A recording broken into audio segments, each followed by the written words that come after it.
Story zone, তোমার অনুভূতিদের খুঁজে নাও এখানেই। মুখের বাঁধন আলগা হতেই চাতক পাখির মতো পানির গ্লাসের দিকে তাকিয়ে রইল শোভা। হাতের নাগালে থাকার পরও পানি নিয়ে পান করতে পারছে না সে। হাত দুটো এতটাই শক্ত করে বাঁধা যে যে কোনো সময় রক্ত বের হয়ে আসার উপক্রম হয়ে উঠেছে। থেকে থেকে ফুপিয়ে ফুপিয়ে কেঁদে উঠছে সে। ঠিক তখনই বিশাল দেহি একজন সুদর্শন পুরুষ ঘরটিতে প্রবেশ করে। চোখে কালো সানগ্লাসটি খুলে ফু দিয়ে আবারও পরে ফেলে সে। পরে শোভার সামনে দাঁড়ায়। লোকটার সামনে আসা মাত্র কলিজার পানি শুকিয়ে যায় শোভার। তো পরি, কি খবর বলেন আপনার?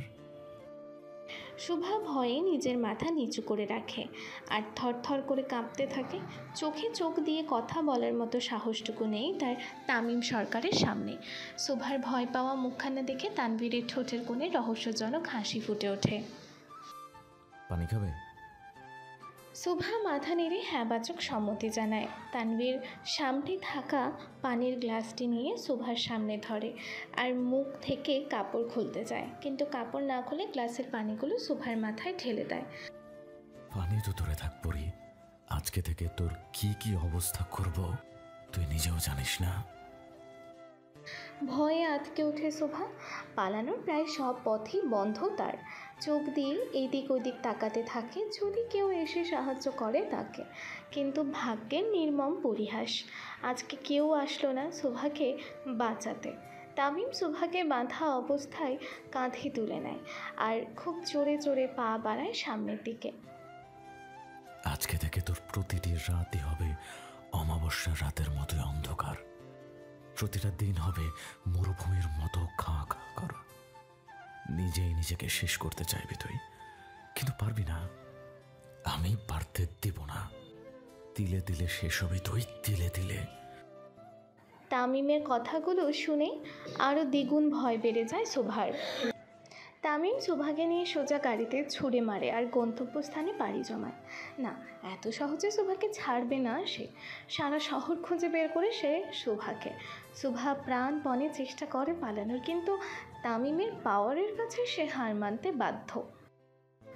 রাজনীতিতে একটা প্রবাদ আছে, শত্রুকে ধরো, ইচ্ছে মতো ব্যবহার করো, তারপর কাদায় ছুঁড়ে মারো।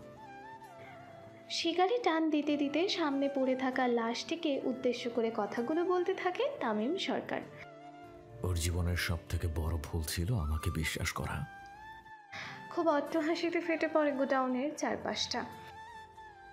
ওর লাশ কুত্তা দিয়ে খাওয়া আর হাড়গুলো পুরী গঙ্গার নদীতে ফেলে দিয়ে।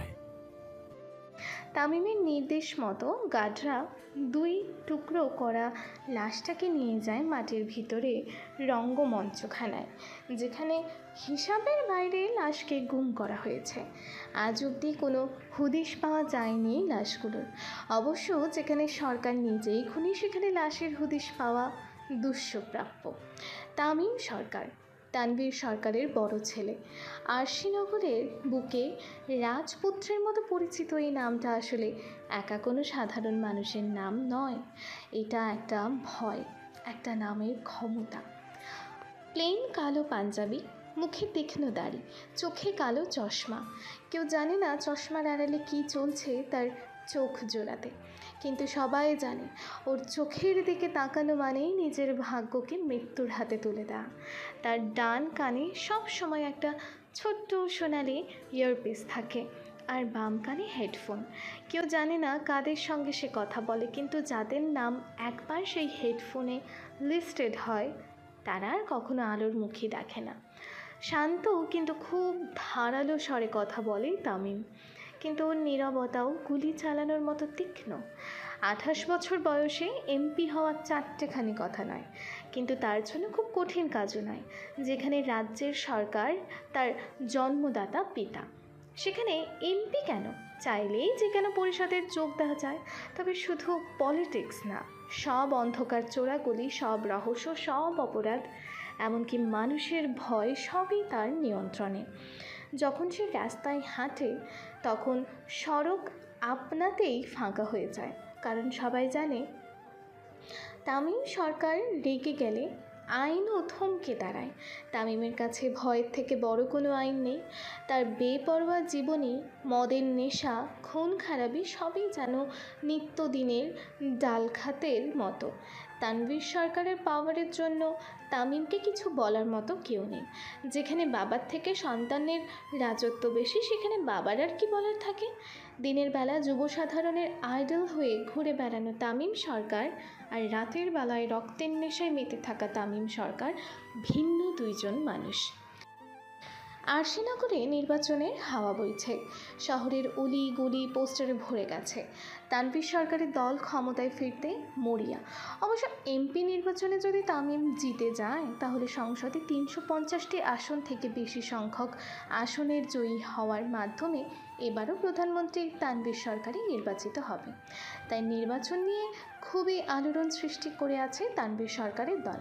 আর ঠিক এই সময়ে এক উঠতি জনপ্রিয় বিরোধী প্রার্থী সালমান হককে গুলিবিদ্ধ অবস্থায় পাওয়া যায় নিজ অফিসে। শুধু যে গুলিবিদ্ধ তা নয়, রীতিমতো দু টুকরো করা। কিন্তু খুন অক্ষরেও কেউ জানতে পারেনি ঠিক কী হয়েছিল সালমানের সাথে। খবর চারিদিকে ছড়িয়ে পড়ে সালমান আত্মহত্যা করেছে। কিন্তু যারা জানে তারা জানে ওটা আত্মহত্যা নয়, গুলি ঢুকেছে ঠিক মাথার পেছন থেকে। আর নিজের হাতে গুলি চালানো সম্ভব নয়। ঘটনাস্থলে প্রথম উপস্থিত হন পুলিশ অফিসার রিদওয়ান রেজা। তিনি বুঝে যান এটা নেহাত দুর্ঘটনা নয়, কিন্তু তদন্তে নামতে না নামতে উপর থেকে চাপ আসে, ফাইলটা বন্ধ করো, এটা আত্মহত্যা বলেই ডিক্লেয়ার হবে। সেখানেই ধামাচাপা পড়ে যায় কেসটি। এটা প্রথমবার নয় যখন এইভাবে কেস ধামাচাপা পড়ল। তামিমের সব থেকে তীক্ষ্ণ বুদ্ধির মধ্যে একটি কাজ হলো তার খুনের কোনো প্রমাণ থাকে না, যার জন্য চেয়েও কেউ তার বিরুদ্ধে দাঁড়াতে পারে না। ধীরে ধীরে তামিম এভাবেই আতঙ্কে পরিণত হয় সবার মাঝে। প্রতি রাতে তামিম সরকার ও তার দলবলের লোকেরা মদের নেশায় মেতে ওঠে ক্লাবে। আজও তার ব্যতিক্রম হয়নি। শত্রু আমাকে বিশ্বাস করেছিল, তাই ওকে মাটির নিচে পাঠানো আমার দায়িত্ব। খুব হই উল্লাসে মেতে ওঠে তামিম আর তার দলের ছেলেরা। ভোট মানেই রক্ত, আর সেই রক্তের গন্ধেই আমি মাতোয়ারা। পরদিন সকালবেলা নির্বাচনের প্রচারণা শুরু করতে আরশিনগরের প্রতিটি স্কুল এবং কলেজে নিজে উপস্থিত হয় তামিম সরকার। আজও তার ব্যতিক্রম নয়। বরাবরের মতোই সাথে তার পঞ্চপাণ্ডব মাহির, পেটমোটা রফিক, কালা মানিক, টাকলা মফিজ আর বোমা সাকিব। আর সাথে খোলা জিপ ভর্তি ছেলে নিয়ে গেছে আরশিনগরের একটি বিশ্ববিদ্যালয়ের কালচারাল প্রোগ্রামে। যুব সাধারণের আইডল হিসেবে প্রায়ই চিফ গেস্ট হয়ে থাকেন তামিম সরকার। ট্রেন যাওয়ার ফলে কিছুক্ষণ দাঁড়াতে হয় তামিমের সব গাড়িগুলোকে। আর ঠিক তখনই ইতিহাস সাক্ষী হয় এক নতুন পাগলামিতে ভরা প্রেম কাহিনীর। নরম আলোয় ঝলমল করছে এক অপূর্ব রূপী রমণী। থেকে থেকে টিস্যু দিয়ে ঘাম মুছতে থাকে সে।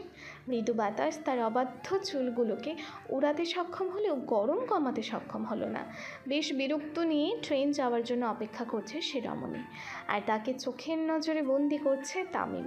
তামিম এক পলকে তাকিয়ে আছে সেই রহস্যময়ী রমণীর দিকে, যেন নজরই সরছে না। ভাই, ভাই, ও ভাই। এভাবে মাহির 3-4 বার ডাকে তামিমকে, কিন্তু কোনো লাভ হয় না।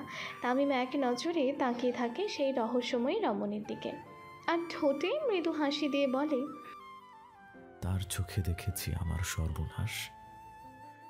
কেঠা আপনার সর্বনাশ করছে ভাই? আমারে কোন খালি হাত ভাঙ্গিয়া ভিতরে হান্দাই দিমু।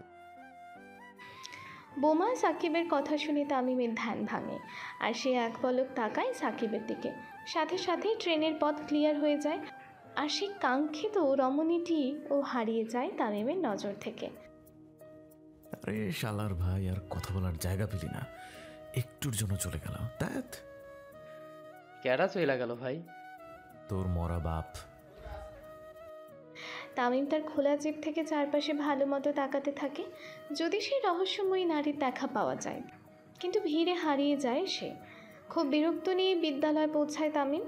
তামিম যাওয়া মাত্র তাকে ফুল দিয়ে বরণ করা হয় আর প্রোগ্রামের দিকে নিয়ে যাওয়া হয়। প্রিন্সিপাল আর তামিম সবার সামনে আসরে বসেন। প্রথমে একটু ভাষণ আর পরে নাচের প্রোগ্রাম শুরু করা হয়। মাঝে মাঝে প্রিন্সিপাল আর তামিমের মধ্যে একটু কথোপকথনও হন, কিন্তু কথোপকথনের এক পর্যায়ে কিছু একটা দেখে চোখ আটকে যায় তামিমের। সানগ্লাসটি খুলে এক দৃষ্টিতে তাকিয়ে থাকে স্টেজে দলীয় নৃত্য পরিবেশন করা এক রমণীর দিকে। সকালে দেখা পরম সুন্দরীকে যে সে এই সময় এখানে দেখতে পারবে তা কল্পনাও না করতে পারেনি তামিম। যতক্ষণ যাবৎ নাচ চলেছে ততক্ষণ যাবৎ এক দৃষ্টিতে তাকিয়ে থাকে তামিম। নাচ শেষে তামিমকে স্টেজে ডাকা হয় শিক্ষার্থীদের উদ্দেশ্যে বক্তব্য দেওয়ার জন্য। তামিম স্টেজে ওঠা মাত্র হাতে তালিতে ফেটে পড়ে চারপাশ। তামিম তার ভাষণ শুরু করে, কিন্তু কথা বলার এক পর্যায়ে তার চোখ পড়ে সকালের সেই রহস্যময়ী রমণীর দিকে। তামিম ভাষণ না দিয়ে কিছুক্ষণ চুপ হয়ে থাকে আর মাইক নিয়ে সুভাকে উদ্দেশ্য করে বলে, সি গ্রিন শাড়ি পরা, লম্বা চুলওয়ালা, মাঝের সারিতে বসে থাকা মেয়েটি স্টেজে আসো। তামিমের কথা শুনে সবাই হাঁ মেলে সুভার দিকে তাকায় আর তাকে স্টেজে যাওয়ার জন্য বলতে থাকে। সকলের মধ্যে একটু করে ভয় কাজ করে। করারই কথা, তামিমকে ভয় পায় না এমন মানুষ আরশিনগরে খুঁজে পাওয়া মুশকিল। চারপাশে সকলে কানা খসা শুরু করে দেয় রীতিমতো। সুভার বান্ধবীরাও বলতে থাকে যে সে কী এমন করেছে যে তামিম সরকার একা তাকে স্টেজে ডাকছে। সুভা ভয়ে যেতে চায় না, জড়ো হয়ে বসে থাকে চেয়ারে। তামিম কিছুক্ষণ অপেক্ষা করে স্টেজ থেকে নিচে নেমে সুভার দিকে আসতে থাকে। তামিমকে আসতে দেখে সুভা ভয়ে কান্না শুরু করে দেয়। সকলের মধ্যে থমথমে নীরবতা চলতে থাকে। তামিম এসে সোজা সুভার পাশে দাঁড়ায়। তামিমকে দাঁড়াতে দেখে সুভা ধীরে ধীরে মাথা নিচু করে তামিমের সামনে দাঁড়ায়। সুভা দাঁড়ানোর সাথে সাথে তামিম তার হাত ধরে নিজের সাথে স্টেজে নিয়ে যায়। হঠাৎ সুভার হাত ধরাতেই ভয়ে আত্মা শুকিয়ে যায় সুভার। তামিম ভিড়ের মধ্যে দিয়ে সুভার হাত ধরে নিয়ে যায় আর তার পাশে দাঁড় করিয়ে মাইক হাতে নেয় আর সুভার দিকে ইশারা করে বলে, শি ইজ মাই লেডি। তামিমের কথা শুনে সুভা চোখ বড় বড় করে তামিমের দিকে তাকায়। তামিমও সুভার দিকে তাকায়। আজকের পর থেকে ওর আশেপাশে যদি কোনো ছেলেকে দেখেছি, সে যেন নিজ দায়িত্বে নিজের কাফনের কাপড় কিনে রাখে। প্রোগ্রামে উপস্থিত হওয়া সকল শিক্ষার্থী এবং শিক্ষক শিক্ষিকার ভিতরে আতঙ্ক বাসা বাঁধে। যার ভয়ে আরশিনগরের কেউ কথা বলতে পারে না, তার নজরে সুভার মতো 19 বছর বয়সী একটি কিশোরী মেয়ে কীভাবে পড়ল। তামিম সকলকে থ্রেড দিয়ে সানগ্লাসটি খুলে তাতে ফু দিয়ে আবারও পরে নেয় আর ভদ্রলোকের মতো সেখান থেকে চলে আসে। আর সুভা জড়বস্তুর মতো ওইখানেই দাঁড়িয়ে থাকে। তামিম যাওয়ার সময় হঠাৎ মাঝপথে থেমে যায় আর পিছনে ঘুরে সুভার দিকে তাকায়। এই পরে আই লাভ ইউ। তামিমের ছেলেরা সবাই যে যার মতো সিটি বাজাতে থাকে আর তামিমের সাথে উল্লাস করতে করতে যেতে থাকে আর সুভা স্টেজেই দাঁড়িয়ে থাকে। তামিম নিজের খোলা জিপে বসে লুকিং গ্লাস দিয়ে দেখতে থাকে সুভাকে। যতক্ষণ না বিদ্যালয়ের প্রাঙ্গণ ত্যাগ করে তার জিপটি ততক্ষণ সে এক দৃষ্টি দিয়ে তাকিয়ে থাকে সুভার দিকে। সুভা স্টেজে দাঁড়িয়ে আছে, পুরো শরীরটা থরথর করে কাঁপছে। চারপাশের হাজারো চাহনি তাকে কুড়ে কুড়ে খাচ্ছে।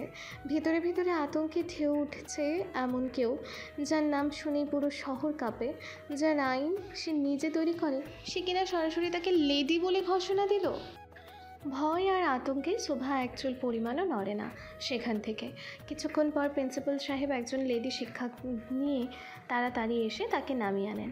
সহপাঠী এবং শিক্ষকেরা কেউ কিছু বলতে সাহস করে না, শুধু চোখে চোখে সব প্রশ্ন করে। সুভা নির্বাক, কিছু না বলে কাঁদতে কাঁদতে বেরিয়ে আসে কলেজ থেকে। সেই দিন রাতে আরশিনগরে তামিমের সবচেয়ে পছন্দের জায়গা হলো পোড়াবাড়ি। খানিকটা রাজা বাদশাদের আমলের মতো, সাথে দেওয়াল, শ্যাওলা ধরা খোলা ছাদ আর গাছে ভরপুর, একদম মনোমুগ্ধকর একটি জায়গা।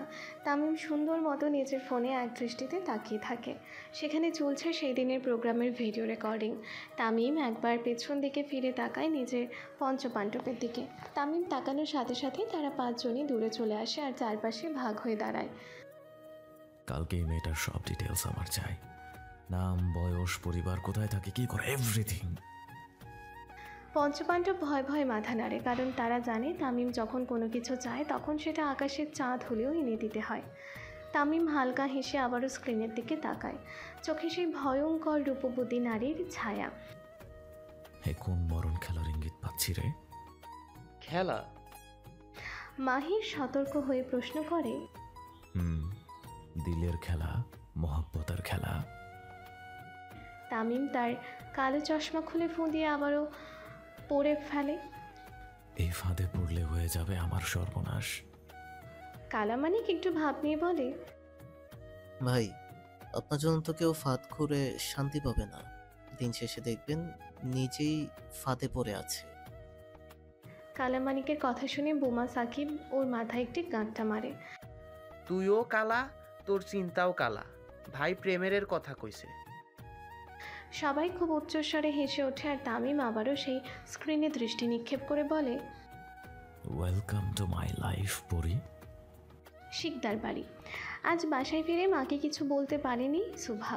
অবশ্য অন্যান্য দিনও যে বলে এমনটা নয়। সুভা খুবই চাপা স্বভাবের একটি মেয়ে, শান্ত বচনভঙ্গি সুন্দর, সবার কথা শুনে আর খুব মিষ্টি স্বভাবের।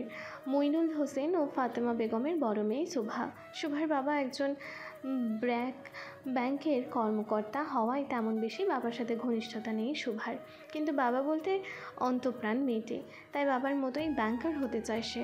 কিন্তু তার এই পড়াশোনার লক্ষ্য ভেদ করে ঢুকে পড়েছে তার অন্য চিন্তা। সুভা রাত ভর বিছানায় ছটফট করে। বারবার তামিম সরকারের সে মৃদু অথচ হুমকিময় শব্দগুলো মনে পড়ে। সে ইজ মাই লেডি। ওর আশেপাশে কোনো ছেলেকে দেখেছি, সে যেন নিজ দায়িত্বে নিজের কাফনের কাপড় কিনে রাখে। এই কথাগুলো সুভার মনকে তছনছ করে দেয়। সে সারা রাত খুব ভয়েই কাটায় আর অনেক উল্টাপাল্টা চিন্তা করতে থাকে। সে জানে এটা কোনো সাধারণ হুমকি নয়, এটা তার জীবনের শুরু হতে চলা এক অন্ধকার অধ্যায়ের ঘোষণা। পরদিন সকাল। প্রতিদিনের মতো আজকেও ঠিক সকাল 8:45 কলেজে যাওয়ার জন্য রেডি হয় সুভা। তাকে নিতে এসেছে তার 3 বান্ধবী কলি, কাকলি আর মান্তাসা। কলি আর কাকলি যমজ হওয়ার পরও তাদের মুখমণ্ডলে বেশ ভিন্নতা রয়েছে, যার ফলে তাদের মধ্যে প্রায় কে বেশি সুন্দর এটা নিয়ে স্নায়ু যুদ্ধ চলে। সুভা এবং তার বান্ধবীরা কলেজে যাবার জন্য বের হয় আর রিক্সা খুঁজতে থাকে, কিন্তু কোনো রিক্সাই পায় না তারা। এরই মধ্যে তাদের সবার সামনে একটি কালো রঙের BMW উপস্থিত হয়। দুটো অপরিচিত লোক বেরিয়ে আসে। একজন এগিয়ে এসে বিনয়ের সাথে বলে, ভাবি, আপনার জন্য গাড়ি পাঠিয়েছেন তামিম ভাই।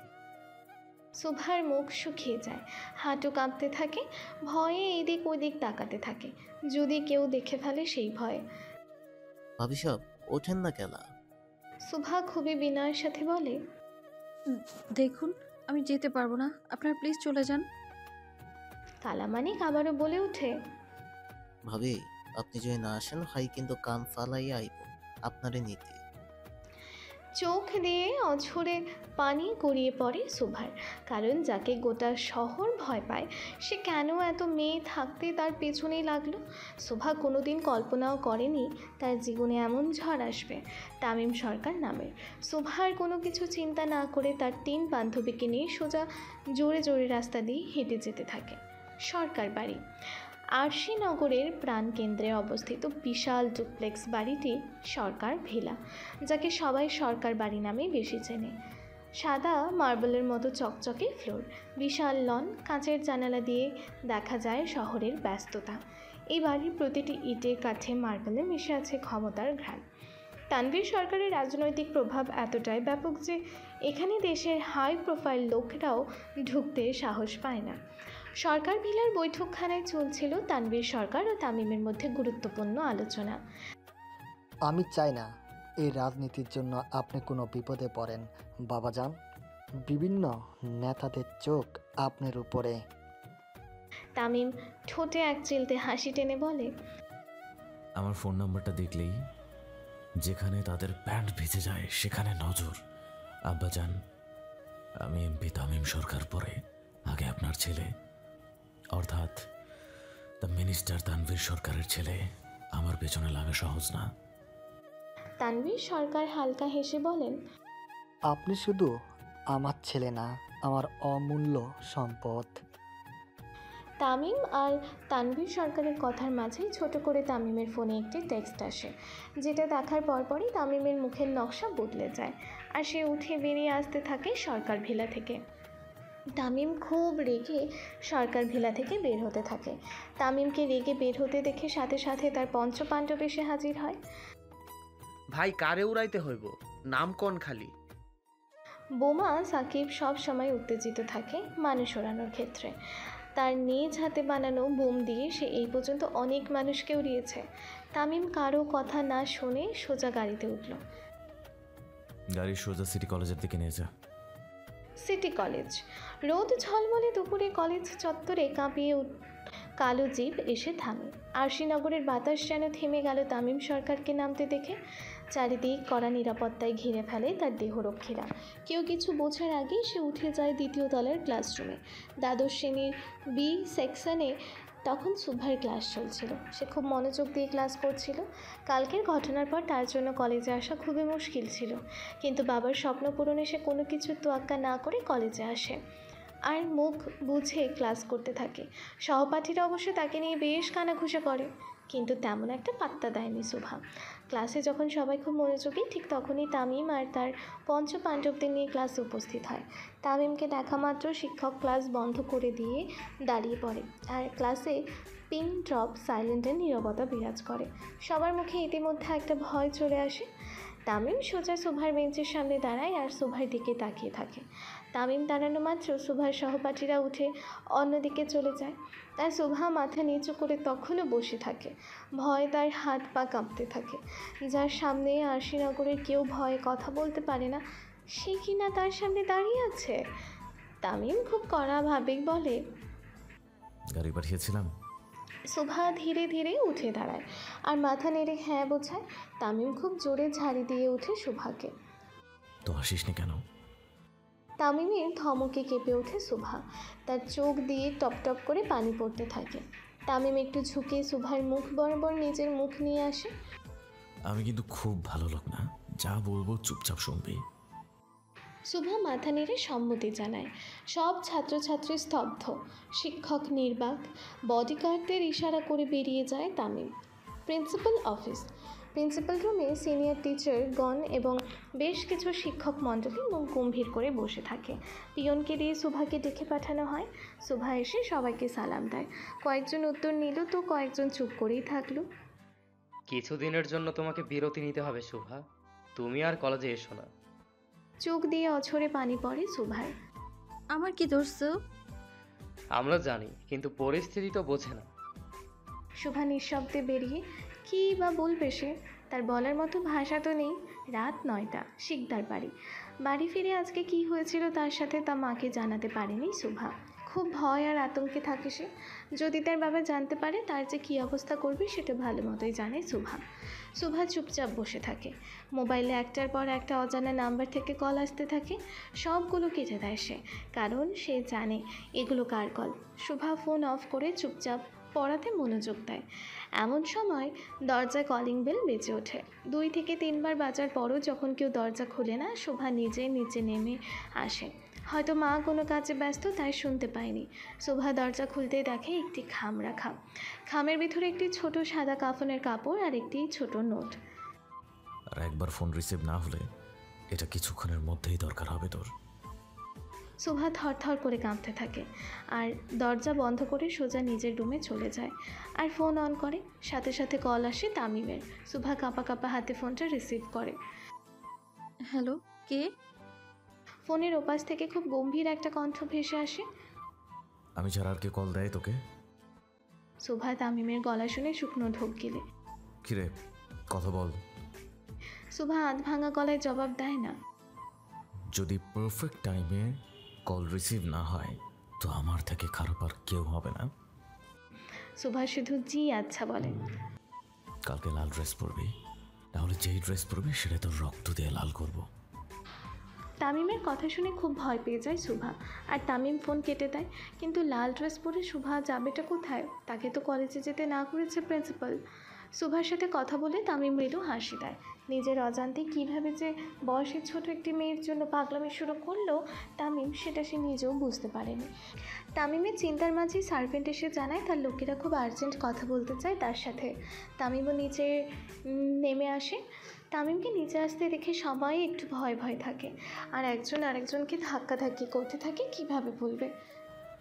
হ্যাঁ, কি বলবি? জলদি বল। ভাই আসলে আমরা সকলে জানবার পারছি খবরটা। কিসের খবর?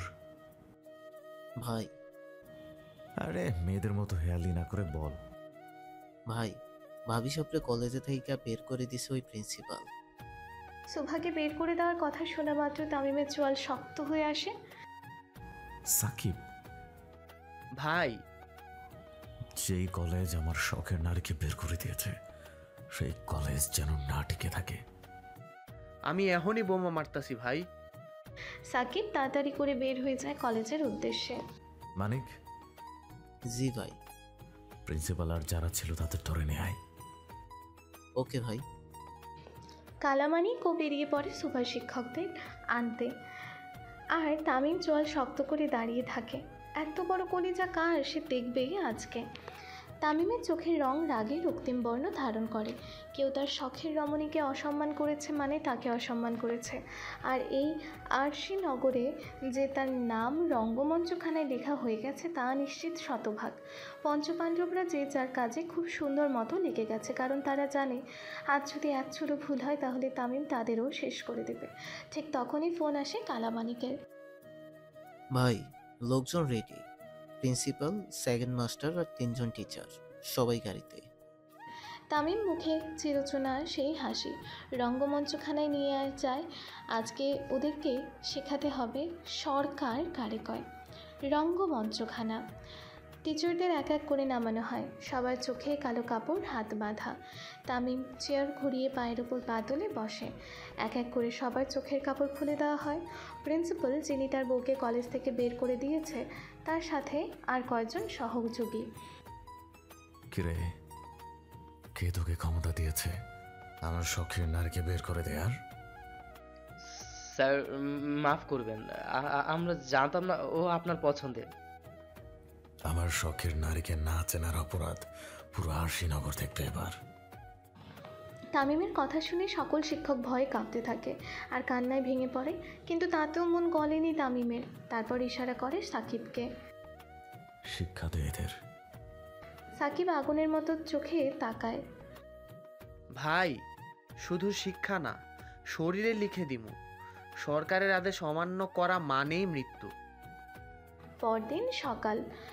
খুব সকাল করে ঘুম থেকে ওঠার অভ্যাস সুভার। আজও তার ব্যতিক্রম নয়, কিন্তু আজকের সকালটা কেমন যেন বিষাদময়। না চারপাশে আওয়াজ কানে আসছে আর না কোনো কোলাহল। কেমন যেন নিঃস্ব লাগছে সব কিছু। সকালে চারপাশ কেমন যেন অস্বাভাবিক শান্ত, কিন্তু এমন তো হয় না সচরাচর। সুভা একটুর জন্য বারান্দায় যায়, যে দেখে পুরো রাস্তা ফাঁকা। হয়তো সে আজকে খুব তাড়াতাড়ি উঠেছে। সুভা ফ্রেশ হয়ে নিচে আসে। মা রান্নাঘরে আর সুভার বাবা টিভিতে কিছু একটা দেখছে।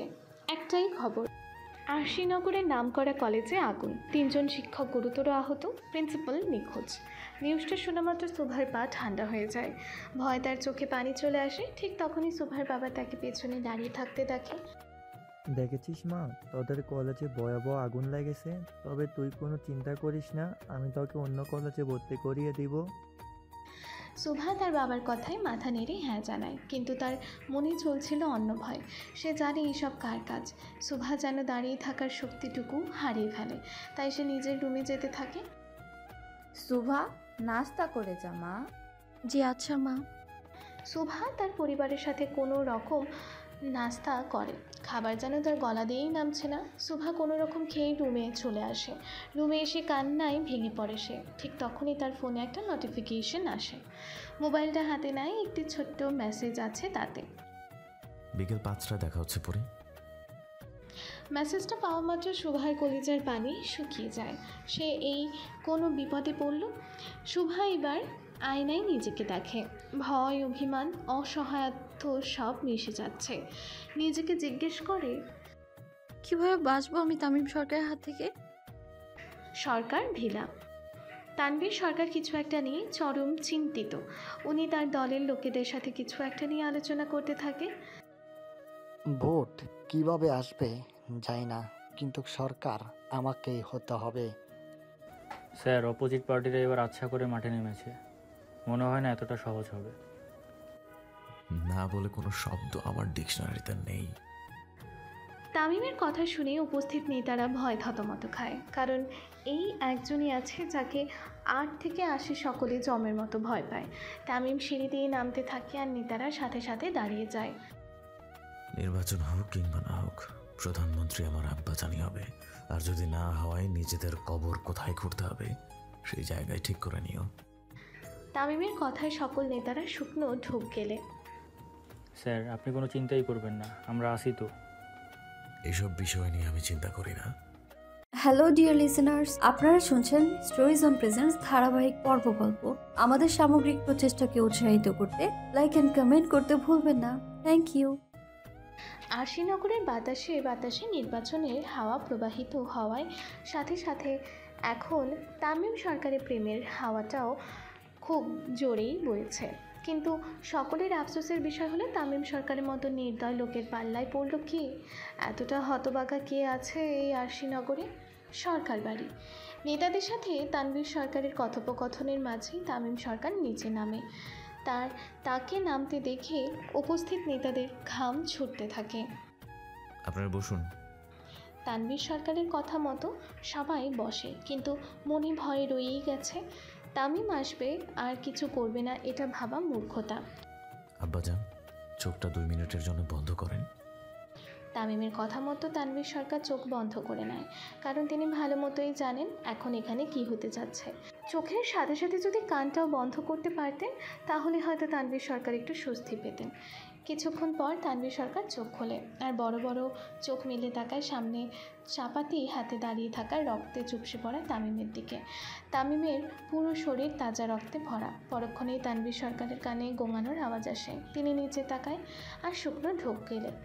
খালেদা রশিদ নিজের কাটা গলা নিয়ে এখনও নিচে চাতক পাখির মতো গোংড়াচ্ছে। একটু যদি বাঁচতে পারে সে। তামিম তার হাতে থাকা সিগারটি শেষ করে এক কোপে খালেদ রশিদের মাথা আলাদা করে দেয়।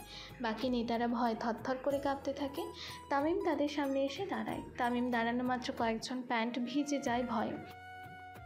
আমার আব্বা হইতেছে আমার জান। যেই মাথা দিয়ে আমার আব্বাজানকে মারার পরিকল্পনা করছে সেই মাথা আলাদা হওয়া দরকার ছিল।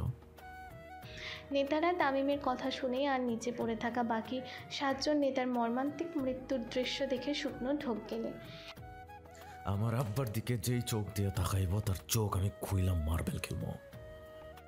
তামিম নেতাদের ওয়ার্নিং দিয়ে সরকার বাড়ির মূল ফটকে চলে যায় আর সামনে বসে পড়েন। আর তানভীর সরকার এক বালতি দুধ তামিমের শরীরে ঢেলে দেয়। এটা প্রথমবার নয় যে এমন করেছে তানভীর সরকার। তামিম যতবার বাড়িতে রক্তের বন্যা বহায় ততবার তানভীর সরকার তাকে দুধ দিয়ে গোসল করায়। এরপর তামিম সোজা চলে যায় তার রুমে, আর তানভীর সরকার অন্দরমহলে। আয়ুব, জি কর্তা। লাশগুলোকে সরা আর বাড়িটা পরিষ্কার কর। আমার তামিম যেন নিচে নামতে নামতে সব পরিষ্কার হয়ে যায়। আগে কর্তা। বিকেলবেলা তানভীর সরকার আর অন্যান্য সকল নেতারা সরকার বাড়িতে নির্বাচন নিয়ে আলোচনায় ব্যস্ত। সকালে তামিমের করা কাণ্ডে এখনও সবার চোখে মুখে ভয় লেগে আছে। ঠিক তখনই তামিমের রুমের দরজা লক খোলার শব্দ হয়। খুব সুন্দর করে রেডি হয়ে নিচে নেমে আসে তামিম বরাবরই একই রকমের স্টাইল ফলো করে, হয় পাঞ্জাবি না হয় ৮-৬ কালো শার্ট আর স্লিম ফিট প্যান্ট। যেন প্রতিটি সেলাইয়ে গাঁথায় আছে দাপটের ঘোষণা। এক হাতে ফোন, অন্য হাত পকেটে, চোখে কঠোরতা আর মুখে দুর্নিবার দাপট। হাতে মোটা স্বর্ণের ব্রেসলেট আর চোখে চিরচেনা সেই কালো সানগ্লাস। তামিমকে নামতে দেখে চারপাশের মানুষগুলো নিঃশব্দে সরে দাঁড়ায়, যেন হাওয়া থেমে যায় তার এক পা ফেলার শব্দে। তামিম নামতে নামতে বলে, ক্ষমতা মানে চেয়ারে বসে থাকা না, ক্ষমতা মানে আমি হাঁটলে রাজপথ নিজে থেকে ফাঁকা হয়ে যাওয়া। কথাটি বলতে বলতে তামিম চলে যায় আর নেতারা ওভাবেই তার যাওয়ার দিকেই তাকিয়ে থাকে। সারা সকাল দুপুর খুব ভয় কাটে শোভার। এখন কিভাবে সে বাড়ি থেকে বের হবে? কারণ শোভা সচরাচর বাড়ি থেকে বের হয় না কলেজ ছাড়া। আর কিভাবে বা তামিম সরকারের মুখোমুখি হবে এটা ভেবেই শোভার কপালে চিন্তার ভাঁজ পড়ে। আরশিনগরে বড় হওয়ার পাশাপাশি তামিম সরকারের ভয় তার মনেও ছিল। যাকে পুরো শহরের মানুষ জমের মতো ভয় পায়, তার সাথে কিভাবে সে দেখা করবে আর কীভাবেই বা তার মুখোমুখি হবে। শুভার চিন্তার মাঝেই গাড়ির হর্নের আওয়াজ তার কানে আসে। সে সাথে সাথে ব্যালকানিতে যেয়ে দাঁড়ায়। নিচে তাকানো মাত্র তার ভয় আরও বেড়ে যায়। তামিমের দুজন লোক গাড়ি নিয়ে দাঁড়িয়ে আছে তাকে নেওয়ার জন্য, কিন্তু শুভা কিভাবে তার মাকে বলে বের হবে এটাই খুঁজে পায় না। শুভার চিন্তার মাঝেই তার মা তাকে ডাকতে আসে উপরে। মাকে উপরে আসতে দেখে শুভার ভয় আরও বেড়ে যায়। তাহলে কি সব জেনে গেল তার মা? শুভা, জি মা। তোর বান্ধবী কাকুলি এসেছে তোকে নিতে। তোদের কোচিংয়ে যে বিকেলে টেস্ট পরীক্ষা আছে বলিসনি তো? মায়ের কথা শুনে বেশ হতভম্ব হয়ে যায় শুভা। তার জানা মতে এমন কিছুই তো আজকে নেই। তাহলে কিরে, যাবি তো নাকি? জি আম্মু। শুভা তার মায়ের সাথে নিচে নেমে আসে। শুভা আসার সাথে সাথে কাকলি তার হাত ধরে নিয়ে যায়। আন্টি আসি তাহলে আমরা? আচ্ছা মা, সাবধানে যেও তোমরা। কাকলি শুভাকে নিয়ে বাড়ির বাইরে বের হয়। শুভা, তামিম স্যার তোমাকে যেতে বলেছে, তুই যা, আমি আসছি। কাকলির কথা শুনে শুভার ভয় আরও বেড়ে যায়। তার মানে এইসব তামিমের কার সাজে? শুভা বের হওয়ার সাথে সাথে তামিমের লোক গাড়ির দরজা খুলে দেয়। ভাবি সবে তো লেট গেলা, ভাই অনেকক্ষণ ধরে অপেক্ষা করতেছে, কইলাম। শুভা কোনো কথা বলে না। এদিক ওদিক ভালো মতো দেখে তাড়িতে উঠে পড়ে আর মনে মনে অনেক দোয়া পড়তে থাকে যেন তামিমের সাথে তার দেখা না হয়। গাড়ি তার গতি যত দূর বাড়াচ্ছিল শুভার হৃদস্পন্দন ততই বেড়ে যাচ্ছিল। বেশ অনেকটা পথ যাওয়ার পর গাড়ি আরশিনগরের জঙ্গলে পোড়া বাড়ির সামনে থামে। শুভার গাড়ি থামার সঙ্গে সঙ্গে একজন লোক এসে তার গাড়ির দরজা খুলে দেয়। শুভা ভয়ে ভয়ে নেমে পড়ে। নেমে দেখে বেশ অনেকজন লোক মাথা নিচু করে দাঁড়িয়ে আছে। শুভাকে একজন পথ দেখিয়ে তার সাথে যাওয়ার জন্য বলে। শুভা সেই লোককে অনুসরণ করে সামনে এগোতে থাকে। তামিম পিছনে হাত দিয়ে উল্টা দিকে ফিরে তাকিয়ে আছে। ভাই, ভাবি সাবাইছে।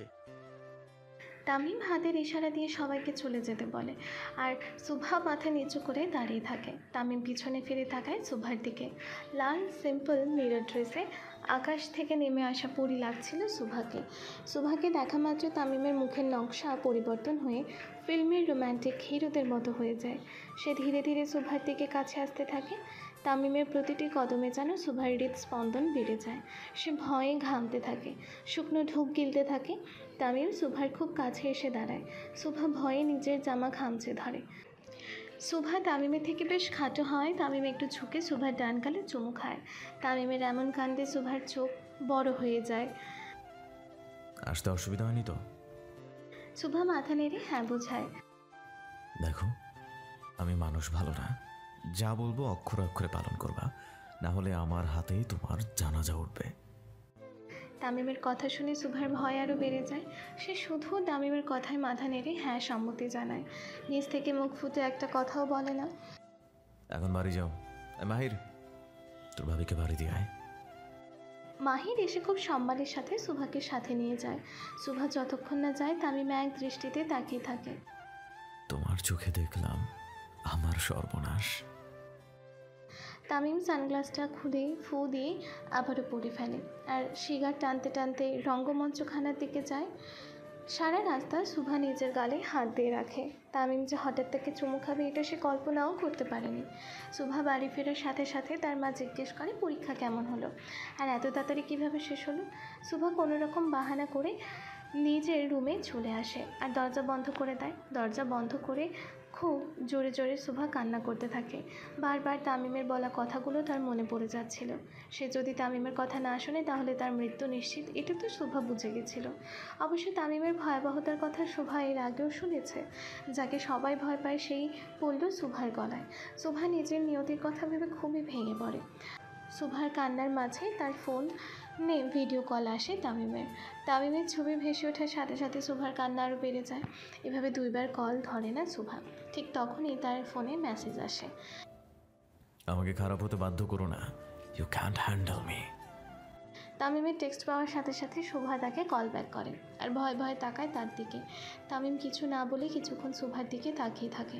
তারপর ফোন কেটে দেয় আর শুভাও স্বস্তির নিঃশ্বাস ফেলে, কিন্তু পরক্ষণেই আবারও তার ফোনে টেক্সট আসে। See you tonight. টেক্সটটা দেখা মাত্র শুভার আতঙ্ক আরও বেড়ে যায়। টুনাইট মানে তামিম আসবে রাতে? শুভা কী করবে কিছুই বুঝতে পারে না। একদিকে তামিমের ভয় আর একদিকে তার পরিবারের। কোথায় যাবে সে? সরকার বাড়ি। ইলেকশনের প্রচারণা শেষে তানভীর সরকার বেশ ফুরফুরে মেজাজ নিয়ে ছোট বড় সকল নেতাদের নিয়ে সবে মাত্র খেতে বসেছিল সরকার বাড়ির বিশাল ডাইনিংয়ে। আর তাদের খাবার পরিবেশ করছেন সরকার বাড়ির কর্ত্রী আয়েশা সরকার। নরম স্বভাবের আয়েশা সরকার ছেলে বলতে অজ্ঞান। ছেলে সম্পর্কে কেউ বিন্দুমাত্র পরিমাণের কটু কথা বললেও তার চোখের বিষ হয়ে যায় সে। ইলেকশনের প্রায় প্রতি রাতেই আয়েশা সরকার নিজের হাতে রান্না করে নেতাদের খাওয়ান।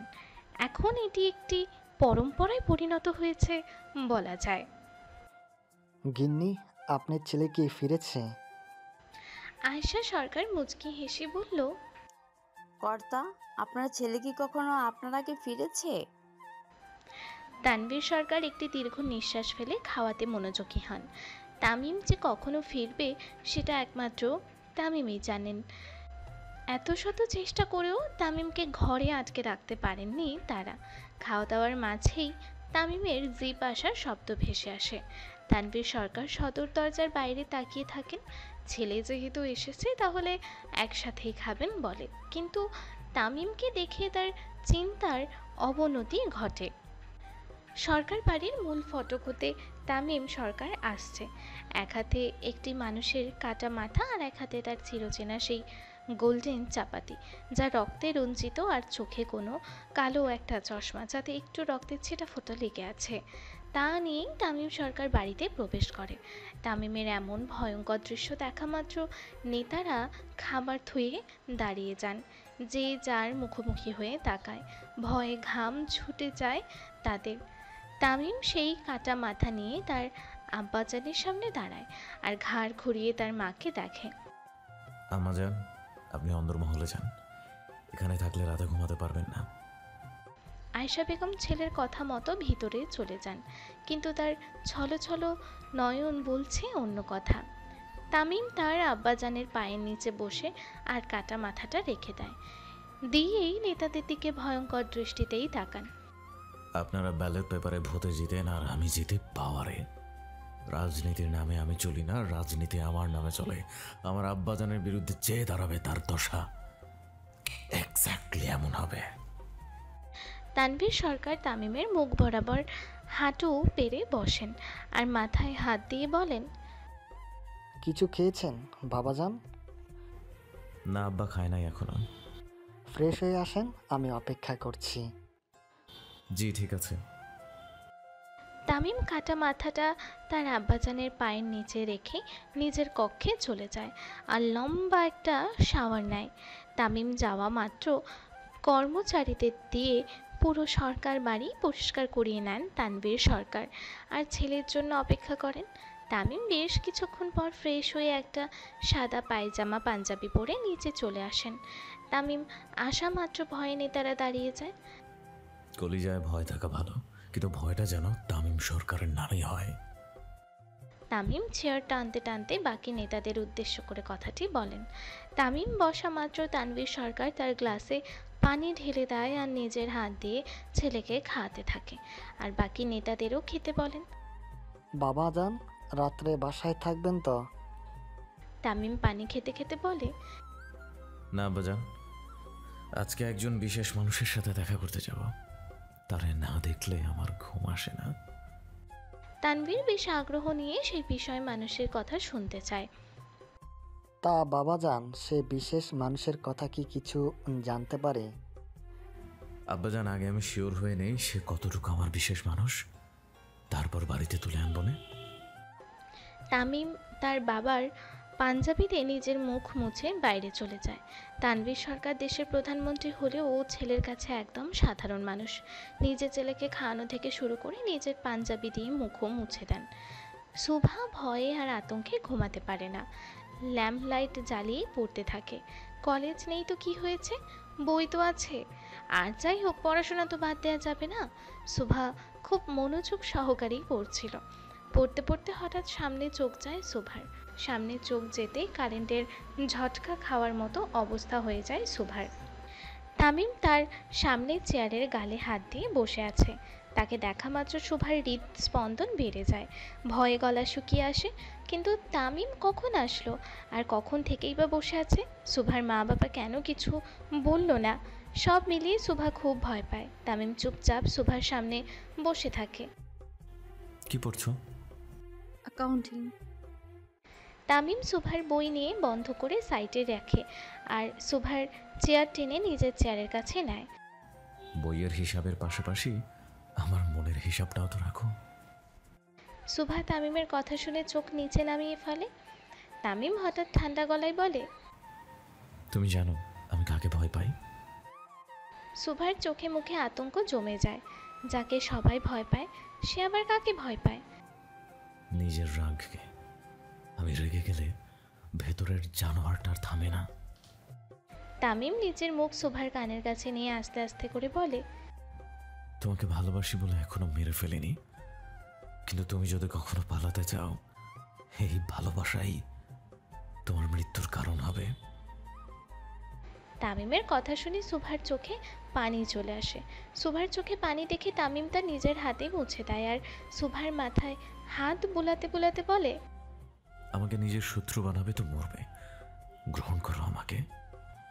তোমাকে আজকের রাতটা সময় দিলাম, কালকে বিকেল 5টায় আমি তোমার উত্তরের অপেক্ষা করব। শুভা শুধু মাথা নিচু করে তামিমের কথা শোনে। ভয় তার ভিতর থেকে কোনো কথাই বের হয় না।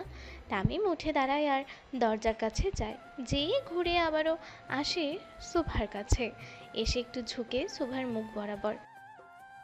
মে আই কিস ইউ? জি। তামিম শুভার গালে চুমু দেয়। উত্তরটা যেন হ্যাঁ হয় সুন্দরী, নাহলে পরশুদিন পরে গঙ্গার ঘাটে তোমার পরিবারের লাশ ভাসবে। তামিম চলে যায় শুভার রুম থেকে আর শুভা পাথর মূর্তির মতো ওখানেই দাঁড়িয়ে থাকে। সে তামিমকে মন থেকে মানতে পারছে না, আবার না মেনেও যেতে পারছেন না। খুব ভয় আর দোটানায় পড়ে যায় শুভা। সারা রাত আর দু চোখের পাতা এক করতে পারে না সে। তামিম শুভাদের বাড়ি থেকে এসে সোজা সরকার বাড়ি চলে যায় আর নিজের রুমে যেয়ে সেই দিনে শুভার নাচের ভিডিওটা বড় স্ক্রিনে ছেড়ে দেয়। তামিম খুব মনোযোগ সহকারে শুভার নাচের ভিডিও দেখতে থাকে। পুরি, আমার মতো নির্দয় মানুষকে বশ করেছো তুমি। তোমার আর নিস্তার নাই আমার হাত থেকে। তামিমকে আটকানো অনেক মুশকিল হয়ে যাচ্ছে তামিমের বাপ। তানভীর সরকার আয়েশা বেগমের কথার কোনো উত্তর দেন না। চুপচাপ বসে থেকে শুধু তার কথাগুলোই শুনছিলেন। আমি বলি কি, তামিমের একটা বিয়ে দাও। এইবার তানভীর সরকার একটু নড়ে চড়ে বসে। গিন্নি, আমার ছেলের মাঝে আমার যুবক বয়সের ছায়া দেখতে পাই। আপনাকে যেভাবে বাড়ির থেকে তুলে এনে বিবাহ করেছিলাম, দেখবেন আপনার ছেলেও একদিন সেম কাজটাই করবে। আয়েশা বেগম একটু অন্যমনস্ক হয়ে বলেন, बाप का बेटा सिपाही का घोड़ा, कुछ नहीं तो थोड़ा थोड़ा। কিছু বললেন গিন্নি? না কর্তা, কিছু বলি নাই, বলে লাভ নাই। তানভীর সরকার আয়েশা বেগমের হাত ধরে বলে, যে আয়সার জন্য আমার মতো লোক সাধারণে পরিণত হয়েছে, তার কথার দাম নেই বলছেন গিন্নি? আমি চাই না আমার তামিম আপনার যুবক বয়সের রূপ ধারণ করুক কর্তা, আপনি তারা বুঝান। আয়েশা বেগমের মনের অবস্থা বুঝতে পারে তানভীর সরকার। একজন মায়ের থেকে বেশি তার সন্তানকে নিয়ে কেউ চিন্তা করে না। তানভীর সরকার উঠে দাঁড়ায় তামিমের ঘরে যাওয়ার জন্য। না, এভাবে সে তামিমকে দ্বিতীয় তানভীর সরকারে পরিণত করতে পারবে না। তানভীর সরকার এক কাপ কফি নিয়ে তামিমের ঘরে যায় আর পাসওয়ার্ড দিয়ে লক খুলে ভিতরে ঢুকে পড়েন। তামিম তখনও এক দৃষ্টিতে স্ক্রিনে শুভার সেই দিনের নাচের ভিডিও দেখছিল। কে এলো কে গেল কোনো হেলদোল নেই তার। তানভীর সরকার কফিটা টি টেবিলে রেখে তামিমের পাশে বসেন আর তার মাথায় হাত দেন। হঠাৎ মাথায় হাত পড়তেই তামিমের ধ্যান ভাগে। সে টিভি অফ করে তানভীর সরকারের কোলে মাথা দিয়েই শুয়ে পড়ে। তানভীর সরকারও বেশ কিছুক্ষণ ছেলের মাথায় হাত বোলাতে থাকেন। বাবাজান, একটা কথা বলি আপনাকে। তামিম তার বাবার কোলে মুখ গুজে বলেন, আমাকে কিছু বলার জন্য আপনার কি পারমিশনের দরকার আছে আব্বাজান? তানভীর সরকার মুচকি হেসে ছেলের কপালে চুমু খায়। আপনি জানেন আমি এই দুনিয়ার সবচেয়ে বেশি কাকে ভালোবাসি? জি আব্বাজান, আমার আম্মাকে। আপনাকেও। তামিম চোখ খুলে তার আব্বাজানের দিকে তাকায়। বাবাজান, আপনি ছাড়া কেউ নেই আমাদের। আমার কলিজা ধন। আপনার কিছু হয়ে গেলে আমি আর আপনার আম্মা পাগল হয়ে যাব। তামিম উঠে আর তার আব্বাজানের সামনে বসে আর তানভীর সরকারের হাত ধরে বলে, আব্বাজান ধরেন আপনার চোখ দুটো অন্ধ হয়ে গেল, আপনি কিছু দেখতে পারবেন, আপনার কি আর বাঁচতে মন চাইবে? তানভীর তামিমের কথার অর্থ বুঝতে না পেরে শুধু তাকিয়ে থাকেন তার দিকে। আব্বাজান আপনি হলেন আমার সেই চোখ, দু চোখ ছাড়া মানুষ কেমনে বাঁচে বলেন? আপনাকে যারা মারার পরিকল্পনা করবে তাদের মরাটা ফরজ হয়ে যায় আব্বা। বাবা, কার মরা কখন ফরজ সেটা আল্লাহ ঠিক করবে। আমরা সাধারণ মানুষ, সৃষ্টির সেরা জীব, কিন্তু মাঝে মাঝে আমাদের দ্বারাই অন্য জীবের ক্ষতি হয়। সেই জন্যই আপনার ক্ষতি করা সব লোককে আমি পরপারে পাঠাই আব্বা। তানভীর সরকার বুঝতে পারে তার ছেলে তার মতোই হয়ে গেছে। কথায় গেছে, পাপ বাপকেও ছাড়ে না। হয়তো সেই জন্যই তার পাপের ফলস্বরূপ তামিম এখন দ্বিতীয় তানভীর সরকারে পরিণত হয়েছে। তানভীর সরকার ছেলেকে আর কিছু বলে না। এখন তামিমকে কিছু বলা নেহাতি বোকামির কাজ ছাড়া আর কিছু নয়। তামিম ও আবার তার বাবার কোলে শুয়ে পড়ে। তা বাবা, আপনি এত মনোযোগ দিয়ে কি দেখছিলেন? আমার সর্বনাশ আব্বাজান। তানভীর একটু ঘাবড়ে যেয়ে ছেলেকে শক্ত করে ধরেন, যার ফলে বাঘে গরুতে এক ঘাটে জল খায় তার সর্বনাশ। এত বড় সাহস কার আমার ছেলের সর্বনাশ করবে? তামিম খুব জোরে নিঃশ্বাস ছেড়ে বলে, এই সর্বনাশ সেই সর্বনাশ নয় আব্বা, কঠিন রোগে ধরেছে আমাকে। তানভীর সরকার এবার বুঝতে পারেন তার ছেলে কোন সর্বনাশের কথা বলছে। তানভীর সরকার আর তামিম সরকারের কথোপকথনের মাঝে তামিমের ফোনে কল আসে। তার প্রাইভেট ইনভেস্টিগেটর নাম দেখে ফোনটা ধরে। এত বড় সাহস, দাঁড়া আসতেছে। তামিম কল রিসিভ করে খুব রাগান্বিত হয়ে রুমে থেকে বের হয়ে যায়। মাঝে তানভীর সরকার কি হয়েছে জানতে চাইলেও সে কিছু বলে না, রাগের মাথায় বের হয়ে যায়। তানভীর সরকারও বুঝে গেছেন কালকের সকালটা তার রক্ত দিয়ে শুরু হবে। তামিমকে নামতে দেখে তার পঞ্চ পাণ্ডবও তার সাথে বের হয়ে যায়, কারণ তারা জানে ঠিক হয়েছে। তামিম নামতে নামতে হুঙ্কার দিয়ে বলে, আয় মাহির, আমার চাপাতিটা নিয়ে আয়। মানিক দৌড় দিয়ে তামিমের অস্ত্রখানা থেকে তার গোল্ডেন চাপাতিটা নিয়ে আসে আর তামিমের সাথে খোলা জিপে বসে পড়ে। সবার মাঝে এক প্রকার আতঙ্ক বাসা বাঁধে। তামিম যেদিন খেপে যায় সেদিন তার ভিতরের জানোয়ারটা জাগ্রত হয়, তাকে থামানো মুশকিল। তামিম জিপ থেকে নেমে শহরের দেয়ালগুলো ভালো মতো দেখেন আর রাগে চোয়াল শক্ত করে ফেলেন। প্রতিটি দেয়ালে তার আব্বাজানের ছবিতে জুতোর ছাপ দেওয়া, রীতিমতো কালি দিয়ে জুতোর পেছনে ভরিয়ে তানভীর সরকারের প্রতিটি পোস্টারে দেওয়া। পোস্টারগুলো দেখা মাত্র তামিমের ভিতরটা জানোয়ারটা যেন নড়ে ওঠে। সে খুব জোরে ধমক দিয়ে ওঠে, সাকিব। ভাই, এখনই উড়াই দিতাছি। না, ওরা ধৈর্য রঙ্গমঞ্চ থানায় নিয়ে আয়। বোমা, সাকিব আর কালামানিক বের হয়ে যায় কামাল পাটোয়ারিকে আর তার দলের ছেলেদের ধরার জন্য। আর তামিম, মাহির, বাকিরা সোজা চলে যায় রঙ্গমঞ্চখানায়। আজকে আরেকবার আরশিনগরে রক্তের বন্যা বইবে। আজকে আরেকবার আরশিনগর লাল রঙে রঞ্জিত হবে। আজকে আরেকবার আরশিনগরে লাশের বিছানা পড়বে। ঠিক 20 মিনিট পর কামাল পাটোয়ারি আর তার দলের লোকেদের ধরে নিয়ে আসা হয়।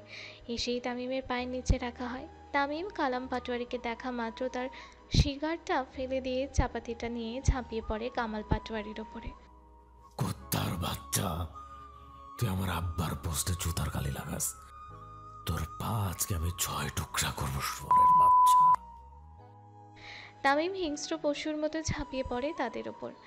এক এক করে 17 জনকে তামিম পরপারে পাঠায়। ভোর হইতে আর কতক্ষণ সময় আছে? মাহির ঘড়ি দেখে জানায় 2.5 ঘন্টা। এই 2.5 ঘন্টার আগে আমার আব্বার পোস্টের গুলি নতুন করে লাগা। আর সাকিব? ভাই রেডি, এখনই উড়াই দিতাছি। তামিমের নির্দেশ মতো লাশগুলোকে গাড়িতে রেখে বোমা ব্লাস্ট করানো হয়, যেন এইটা নর্মাল ঘটনা লাগে। প্রায় সারা রাত ধরে চলে তামিমের হত্যাকাণ্ড। শেষ প্রহরে তামিম বাড়ি চলে আসে তার পোশাক পরিবর্তন করার জন্য, কারণ আজকে সে তার বিশেষ মানুষের সাথে দেখা করবে। তামিম হাজার হিংস্র হলেও ইদানিং সুভার সামনে কেমন শান্ত ছেলের মতো থাকে। শিকদার বাড়ি। প্রায় সারা রাত কেটে যায় সুভার চিন্তা আর ভয়। তামিমকে যেমন গ্রহণ করা তার জন্য কঠিন, ঠিক তেমনই তাকে অস্বীকার করা কারো বেশি কঠিন।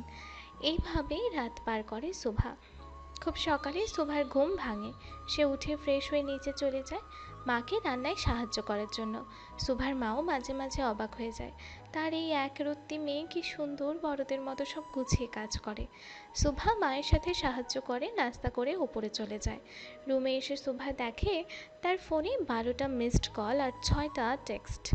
নাম্বার দেখা মাত্র সুভার গলা শুকিয়ে যায়। তামিম এত সকালে তাকে টেক্সট দিয়েছে? সুভা খুব ভয় পেয়ে যায়। তারপরই টেক্সট দেখে তামিম 5টা অ্যাংরি ইমোজি দিয়েছে। তারপর আবার সুভার ফোনে টেক্সট আসে বারান্দায় আসার জন্য। সুভার সাথে সাথে বারান্দায় চলে যায়। তামিম 2 হাত ভাঁজ করে সুভার বারান্দার দিকে তাকিয়ে নিচে দাঁড়িয়ে আছে। চোখে কালো চশমা থাকলেও সে যে খুব রেগে আছে এটা বোঝাই যাচ্ছে। সুভা আসা মাত্র সাকিব একটি কাগজ ছুঁড়ে মারে সুভার বারান্দায়। এতদিন বোমা মারতে মারতে তার হাতের সই একদম ঠিক হয়ে গেছে। সোজা নিশানে অনুযায়ী কাগজ চাই। তামিম সুভাকে ইশারা করে কাগজটি নেয়ার জন্য। সুভা ভয় ভয় কাগজটি নেয় আর খুলে দেখে 15 মিনিটের মধ্যে রেডি হয়ে নিচে আসো, নাহলে কিন্তু আমি উপরে আসবো। তামিমের থ্রেড শুনে সুভার শুকনো ঢোক গেলে, কিন্তু সে কিভাবে এত সকালে বের হবে? সুভার চিন্তার মাঝেই তার মা চলে আসে তাকে ডাকতে। সুভা মায়ের গলার আওয়াজ পেয়ে সাথে সাথে রুমে চলে আসে। কি রে সুবু, তোর কলেজ থেকে যে আজকে তোদের নতুন কলেজ দেখাতে নিয়ে যাবে বলিসনি তো? সুভা তার মায়ের কথার আগামাথা কিচ্ছু বোঝে না। কলেজ তো বোমা দিয়ে ব্লাস্ট করা হয়েছিল, তাহলে আজকে কিভাবে নিয়ে যাবে? তাড়াতাড়ি রেডি হ, তোদের মর্নিং বিভাগের হেড মিস নিচে অপেক্ষা করছে তোর জন্য। কলেজের ম্যাডাম তার জন্য অপেক্ষা করছে। সুভার কাছে পুরো বিষয়টি কেমন যেন লাগে।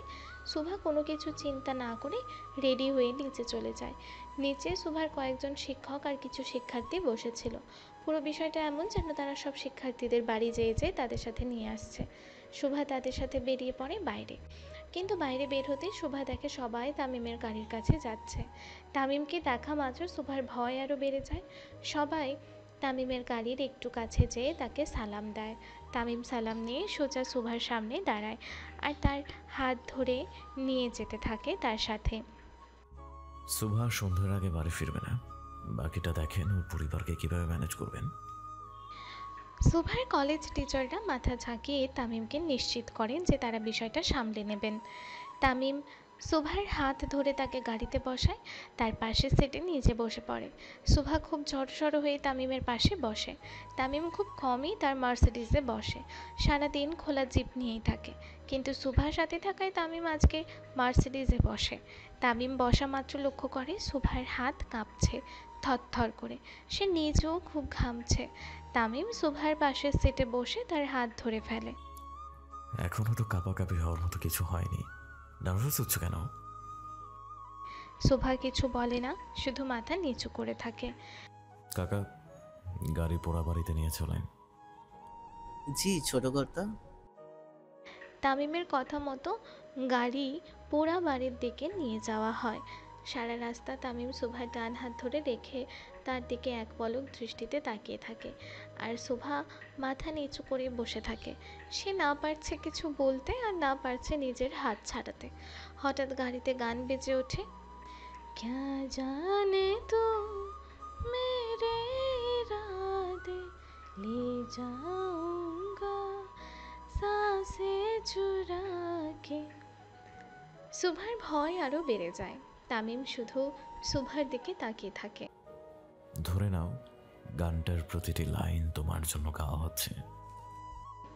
তামিমের কথা শুনে সুভা তার চোখ বন্ধ করে ফেলে। না জানি কি হতে যাচ্ছে তার সাথে। ভয় আর ভালোবাসা কখনোই একসাথে থাকতে পারে না। যাকে ভয় পাওয়া যায় তাকে ভালোবাসা যায় না। হ্যালো ডিয়ার লিসেনার্স, আপনারা শুনছেন স্টোরিজ অন প্রেজেন্স ধারাবাহিক পর্ব গল্প। আমাদের সামগ্রিক প্রচেষ্টাকে উৎসাহিত করতে লাইক এন্ড কমেন্ট করতে ভুলবেন না। Thank you.